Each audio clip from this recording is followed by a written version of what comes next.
Hi friends, welcome to our channel Nisha vlogs TN33. இன்றைக்கி வந்து என்னோடய மார்னிங் ரொட்டீன் தான் வந்து உங்களுக்கு காட்ட போகிறேன்.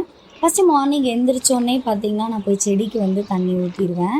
செடிக்கெல்லாம் தண்ணி ஊற்றி முடிச்சுட்டு கொஞ்ச நேரம் போய் அப்படியே இயற்கையெல்லாம் ரசிச்சுக்கிட்டு இருந்தேன். கிளைமேட் வந்து ரொம்பவே நல்லா இருந்துச்சு. இப்போ கொஞ்ச நாளாக மழை பெஞ்சிட்டு இருக்கிறதுனால நல்லாயிருக்கு. இந்த சைடில் பார்த்தீங்களா பால், அது வந்து என் ஹஸ்பண்ட் வந்து அந்த மாதிரி ஐடியா பண்ணியிருக்காரு என் பையனுக்காக.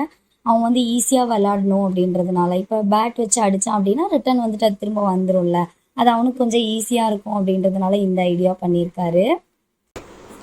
அதுக்கப்புறம் வந்துட்டு வீட்டுக்குள்ளே இருக்க ஸ்க்ரீன்லாம் வந்து ஓப்பன் பண்ணி விட்டுட்டு விண்டோ வந்து ஓப்பன் பண்ணி விட்டுட்டேன்.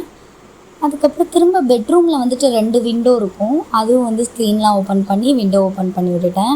எங்கள் வீட்டில் பின்னாடி, அதுக்கப்புறம் வந்து வாசல் சைடில் பெட்ரூமில் எங்கே பார்த்தாலும் செடி மரமாக இருக்க மாதிரி இருக்கும். அதனால் பார்க்கவே வியூ வந்து ரொம்பவே நல்லாயிருக்கும், எனக்கு ரொம்ப பிடிக்கும்.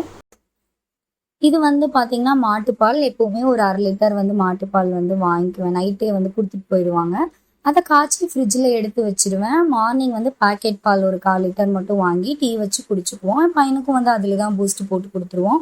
ஈவினிங் போல் தான் அந்த பால் எடுத்து டீ வைப்பேன். ஏன்னா அப்போ தான் வந்துட்டு ஆடை நல்லா கெட்டியாக வரும் அப்படின்றதுனால. இதில் வந்து ஃபஸ்ட்டு என் பையனுக்கு வந்து பூஸ்ட் போட்டு கொடுத்துட்டு காய்கறியெல்லாம் தேவையானதெல்லாம் எடுத்துகிட்டு வந்து வச்சுட்டேன். அந்த இடத்துலையே வச்சு என் பையனுக்கு வந்து பூஸ்ட்டை ஆற்றி கொடுத்துட்டேன். பூஸ்ட்டை குடிச்சிட்டு அவன் வந்து கொஞ்ச நேரம் கார் ஓட்ட ஆரம்பிச்சிட்டான். விளையாடிட்டு இருந்த கேப்பில் வந்து சுண்டல்லாம் வேக வச்சு நானும் வந்து டீயை வச்சு குடிச்சிட்டேன். அதுக்கப்புறம் அந்த சுண்டல் வந்துட்டு கொஞ்சமாக கொட்டி ஸ்நாக்ஸ் மாதிரி போட்டு கொடுத்துட்டேன். அதுக்கப்புறம் அதை சாப்பிட்டு திரும்ப விளையாட ஆரம்பிச்சிட்டான். அந்த கேப்பில் வந்து ஃபுல்லாக சாப்பாடெல்லாம் வச்சு குழம்புலாம் செஞ்சு முடிச்சிட்டேன். அதுக்கப்புறம் வந்து ஹஸ்பண்ட் வந்து பையனை வெளியே கூப்பிட்டு போகிறேன், வெளியே போகிற ஒர்க் இருக்குன்னு சொல்லிட்டு கிளம்பிட்டாங்க. சரி, இதுதான் சாக்கு, வீடை க்ளீன் பண்ணிடலான்னு சொல்லிட்டு ஃபஸ்ட்டு செல்ஃபெல்லாம், கிச்சனில் இருக்க செல்ஃபெல்லாம் வந்து நல்லா தொடச்சி க்ளீன் பண்ணிட்டேன். அதுக்கடுத்து வந்து ரூமெல்லாம் வீடெல்லாம் தொடச்சி விடலான்னு சொல்லிட்டு அவனோட வண்டியெல்லாம் எடுத்துகிட்டு போய் வெளியே நிறுத்திட்டேன். எங்கள் வீட்டில் வந்து பொருளெல்லாம் பெருசாக எதுவும் இருக்காது, அதனால் கொஞ்சம் வந்து வீடு துடைக்கிறதுக்கு வந்து ஈஸியாக இருக்கும். இவனோட வண்டியை மட்டும் வெளியே நிறுத்திட்டு வீடு ஃபுல்லாக க்ளீன் பண்ணி விட்டுட்டு அதுக்கப்புறம் வீட்டை ஃபுல்லாக தொடச்சி விட்டுட்டேன். அதுக்கப்புறம் வெளியில் நிறுத்தி வச்சுருந்த வண்டியெல்லாம் தூக்கிட்டு வந்து உள்ளே நிறுத்திட்டு, வெளியே வந்து மழை வந்து கொஞ்சம் மண்ணெல்லாம் அதிகமாக இருந்துச்சு, அதை வந்து ஃபுல்லாக க்ளீனாக கூட்டி விட்டுட்டு வெளியே வந்து மாப் போட்டு முடிச்சிட்டேன்.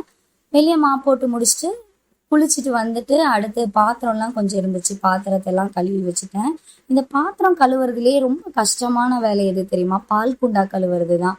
7 டைம் வந்து டீ வச்சு குடிக்கிறது பிரச்சனை கிடையாது. இந்த பால் குண்டாவை வந்து விளக்குறதுக்குள்ளார போதும் ஆயிரும். ரொம்ப கஷ்டமாக இருக்கும், கையெல்லாம் வலி எடுத்துக்கும். அதை எல்லாத்தையுமே கழுவி வச்சுட்டு மார்னிங் வந்து சாப்பிட்டேன். மார்னிங் சாப்பாடுன்னு சொல்ல முடியாது, மதியம் ஆயிடுச்சு வேலையெல்லாம் முடிச்சுட்டு சாப்பிட்றதுக்கு. இதுதான் வந்து என்னோட மார்னிங் ரொட்டீன். டெய்லியும் வந்து இதே போல் இருக்காது, ஒவ்வொரு நாள் ஒவ்வொரு மாதிரி தான் இருக்கும். கொஞ்ச நேரம் கழிச்சு தான் அப்பாவும் பையனும் வந்தாங்க. வரப்போ வந்து இந்த கொய்யாக்காய் கொண்டு வந்தாங்க. தெரிஞ்சவங்க வீட்டில் கொடுத்தாங்க, அவங்க மரத்துலேயே வந்தது அப்படின்னு சொன்னாங்க. கொஞ்சம் காயாக தான் இருந்துச்சு, இருந்தாலும் நல்லா டேஸ்ட்டாக இருந்துச்சு. என்னோட வீடியோ உங்களுக்கு பிடிச்சிருந்துச்சி அப்படின்னா லைக் பண்ணுங்கள், ஷேர் பண்ணுங்கள், கமெண்ட் பண்ணுங்கள், சப்ஸ்கிரைப் பண்ணுங்கள். அடுத்த வீடியோவில் பார்க்குறேன். பாய்.